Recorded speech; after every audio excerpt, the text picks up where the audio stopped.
Hey everyone, welcome back to Digging Deeper. Today, I'm touring again at FQT Farm and I want to show you 3 crops that are part of our game plan to be the first at market with some really awesome veggies.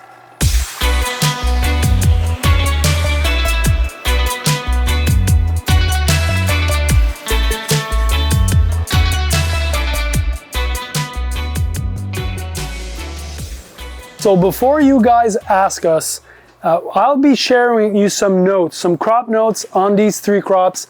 You'll find them on the link below. And those 3 crops, we grow them here at FQT Farm in our greenhouses. And part of our game plan and our strategy is to be able to use these greenhouses, for 4-season farming. So in the winter, we're using them.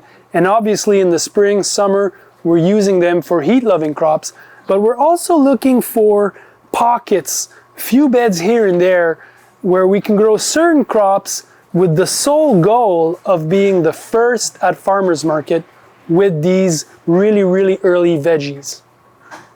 There's 2 reasons why we're big on that strategy, and the first one is knowing from experience, people get excited about vegetables when vegetables are not even planted.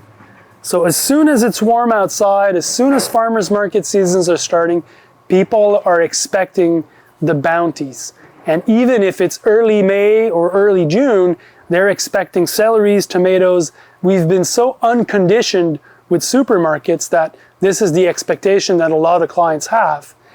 Right or wrong, for us as market gardeners, the strategies is to be there with some of those veggies. And that does two important things. First one, it probably outcompetes a lot of the bigger, more mechanized growers. You're able to distance yourself with them because most of these growers are not, don't have little pockets. They're not thinking in terms of few clients that are highly well served. They're thinking about volumes. So if you're coming with early veggies, and even if you don't have a lot of them, you'll attract the clients. And that's really the key here. The first with the veggies at farmers market will attract a lot of the clients for the rest of the season. So that's a good strategy. And so the first crop that we grow here at the farm is those string beans.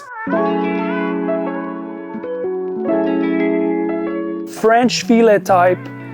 We grow them on a trellis, again, inside the heated greenhouse.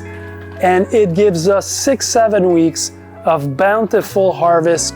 Chefs love them, customers love them. There's a few tricks about how to do these well. There's a few mistakes that you need to avoid, but overall, it's not a hard crop to grow. And again, it provides us with super amazing early crops of something that is green and healthy looking at our farm booth.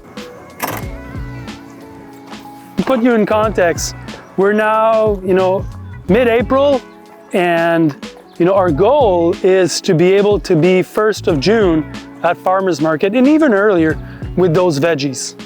And so inside the other greenhouse, we have 2 crops that are really interesting in terms of the amount of time and space that they occupy, but most importantly, the income that they give us per square foot.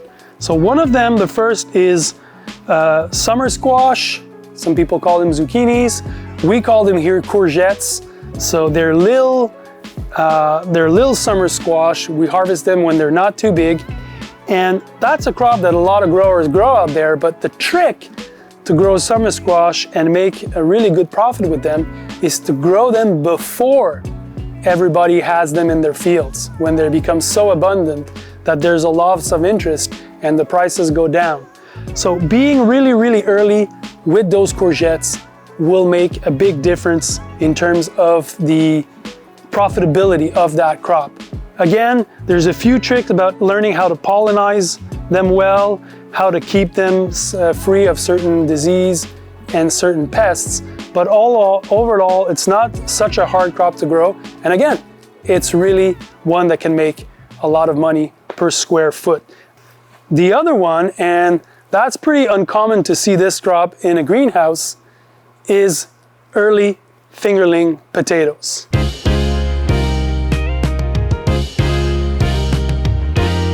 You know, growing early potatoes, having them at your farm booth before everybody's arriving with potatoes is one way to really create a buzz. And that's what these potatoes, they're all different colors, smaller size, really tender skin, really beautiful, really tasty.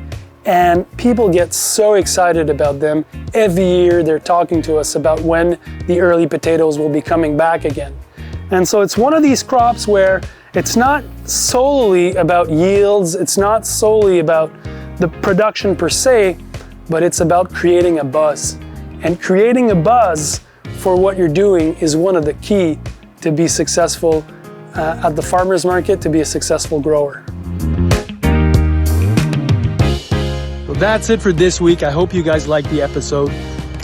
Don't forget, there's a lot of cool notes about these 3 crops. All the information is on the link below. That can really help you. And you know, remember, there's the masterclass. It's always there if you want to learn really in depth about how to grow these crops and all the others. You can check that out. Wondering what you guys are planting as early crops and what are the benefits of growing them. If you want to share that, we'll read the comments. I think the community would appreciate.